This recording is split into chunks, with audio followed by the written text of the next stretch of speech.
Nainis nga si Jacob dahil sobrang napabilib ang kanyang kuya Roldan kay Samuel. Ang sabi ni Roldan na ilang beses na ipinakita ni Samuel ang kanyang loyalty sa kanila at pati ng kakayanan nito. Ang importante, kaya ni Samuel baliin ang batas para sa kanila. Yan ang mga katangian na kailangan nila para sa kanilang operasyon. Nagtanong si Jacob sa kanyang kuya Roldan nang ibig niyang sabihin gusto niya ito ipasok sa kanilang grupo. Ngunit hindi nakasagot si Roldan sa tanong ng kanyang kapatid. Mukhang papasukin na niya si Samuel sa kanilang grupo. Kaya galit na galit nga rito si Jacob sa mga paghanga ng kanyang kuya Roldan kay Samuel. Hanggang naalala niya kung saan sila nagsimula ng kanyang kuya Roldan noon. Galing pala silang dalawa sa ampunan at ang kanyang kuya Roldan ang nagtatanggol sa kanya noon sa mga bully. At nagkahiwalay nga silang dalawa dahil may umampon kay Roldan.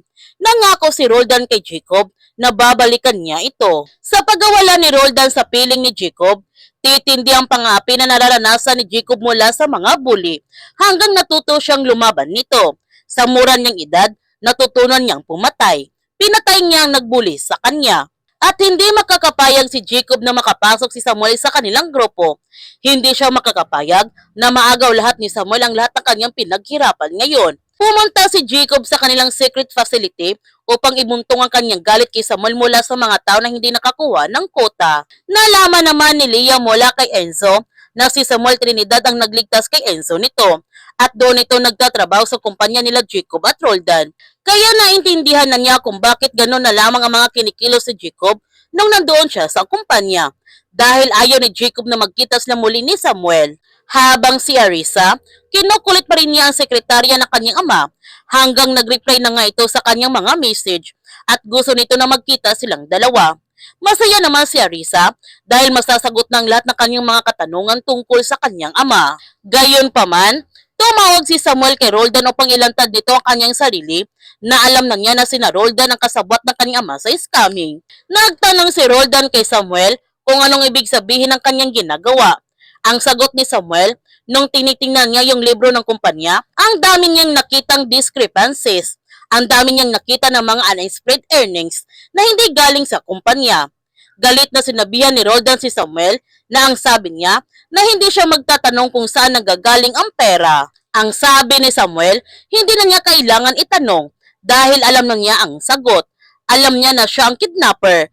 Alam niya na siya yung nagpadukot sa kanyang anak na hinahabol niya yung laman ng crypto wallet na tinakas ng kanyang ama. Siya ang kasabwat ng kanyang ama sa scam. Malamang, mas marami pang scams na hawak ng kanilang grupo. Galit na sinabihan ni Roldan si Samuel na ngayon alam na niya ano ang kanyang gusto. Ang sabi ni Samuel na pinagtakpan niya ang flow ng kanilang pera. Nilinis niya. Gumawa siya ng illegal para sa kanila. Kaya pag nagkaipitan, kasama siya nilang makukulong. He want a seat at the table. Ipasok siya nito sa kanilang grupo. Galit na sinabihan ni Roldan si Samuel nang taas naman ang tingin sa kanyang sarili. Sabi nga niya, siya nagpadukot sa anak niya. Sa tingin niya, ano pa bang pwede niyang gawin? Kaya niyang wasakin ang kanyang pamilya. Pati siya, wawasakin niya ito. Sinabihan naman ni Samuel si Roldan na kaya rin niya nasirain ang kanyang buhay. Baka nakakalimutan niya, hawak niya ang alas. Hawak niya ang kanilang pera. Kung tutusin, pwede niyang isuplong sila sa mga pulis. Makukulong sila. Mawawala sa kanila ang pera. Pero hindi niya ginawa. Nananahimik siya. Naging loyal siya nito. Ang kanilang dumi nilinis niya. Gumawa siya ng illegal para sa kanila. Ipasok siya nito sa kanilang grupo. At sisiguraduhin niya, malaki ang may tutulong niya sa kanila. At ibinigay na nga ni Samuel ang pangalawang wallet kay Roldan. Hinahanap naman ni Roldan ang iba pang wallet. Sinabihan ni Samuel si Roldan na ang mga wallet ang kanyang insurance. Habang hawak niya ito, hindi siya pwedeng galawin nila. At maibibigay pa niyang iba pang wallet basta ibigay nito ang kanyang hinihiling sa kanya. Galit na galit nga si Roldan dahil nautakan siya nito ni Samuel. Kaya huwag natin palalapasin ang kapanapanabik ng mga tagpo sa Sins of the Father. Kung bago ka pa channel ko, don't forget to like, subscribe, and click notification bell para palagi kang updated sa mga videos in upload ko. Thank you for watching and God bless to everyone!